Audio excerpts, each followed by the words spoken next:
Mid day meal scheme, ये जो format एक दो दिन पहले दिया गया था और इसको हम लोगों को भर कर देना है। किन्हीं किन्हीं को इसमें कन्फ्यूजन है, कोई ज़्यादा परेशानी वाली कोई बात नहीं है। तो सबसे पहले देखा जाए कि इसमें क्या भरना है। ये पहला कॉलम देखिए, cash in account as per bank account on 1/4/2020। तो मार्च 2020 यानी लॉकडाउन के समय, जो अंतिम समय में जो मार्च का था, उसमें हम लोगों ने कैश बांटा है। उस समय कुछ पैसा भी आया था। तो मार्च तक जो पैसा बांट दिए, उसके बाद जो पैसा बचा हुआ है, अगर आपके अकाउंट में है तो उसमें लिखिए। यानी इस अकाउंट में आपका इंटरेस्ट राशि भी हो सकता है, उससे कोई मतलब नहीं है। अगर कुकिंग कॉस्ट से मतलब है, कुकिंग कॉस्ट या फल सब के लिए जो पैसा मिलता है, वो अगर कोई राशि है तो इसके कॉलम में लिखना है। तो पहला है कुकिंग कॉस्ट का, दूसरा है जो फल अंडा के लिए मिलता है, और तीसरा जो MME देख रहे हैं, वो जो 200 रुपये हम लोगों को कभी कभी देखते हैं आता है कुछ खर्च वगैरह करने के लिए, MDM के कार्य के में जो लगता है, तो वो अगर किन्हीं के पास है तो वो उसको शो कर देंगे। इसके बाद अगला column, cash in account as per cash book.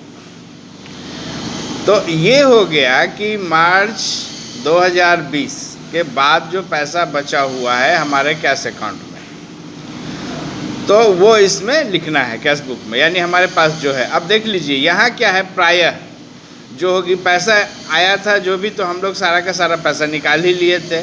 तो पैसा अगर सारा का सारा निकाल चुके थे तो ये पहला वाला जो कॉलम है, इसमें सारा जीरो ही आएगा एज पर बैंक अकाउंट जो है। और जो राशि बची रह गई, जो कि मार्च का जो रिपोर्ट हम लोग बनाए हैं तो उसमें दिखाए होंगे, वो इसमें आ जाएगा। तो अगर माइनस में है तो इसको माइनस में भी शो कीजिए, ताकि वो रिकॉर्ड पता चल सके कि हमारे पास पैसा था या नहीं था। और अगर वितरण हुआ तो माइनस में हुआ, यानी हम लोगों ने पॉकेट से लगाया। तो इससे ये क्लियर हो जाएगा, यानी ये पैसा जो आपके पास है 1/4/2020 को। और अगला कॉलम है cash in account as per cash book on 1/12/2020। अब इसमें क्या है कि सितंबर तक हम लोग बांट चुके हैं, अक्टूबर में कुछ पैसा आया था, तो सितंबर तक तो हम लोगों को बांटना था। अक्टूबर नवंबर के लिए ऐसे भी बहुत सारी कंडीशन आ रहा है कि चावल दाल सब देना है, पैकेट करके देना है, तो उसके लिए कोई बात नहीं है खर्चा, लेकिन हम लोगों को एक हिसाब से ही करना है। तो जो भी खर्च होगा फल और कुकिंग कॉस्ट में, वो राशि अक्टूबर और नवंबर का हम लोग पहले देख लेंगे कितना होता है।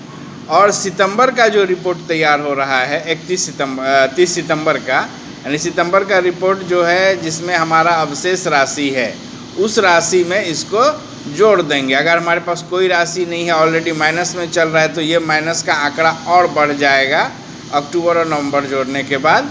और जो नवंबर के बाद जो अवशेष राशि होगी, यही हमारा 1/12/2020 को भरे जाएंगे। ठीक है।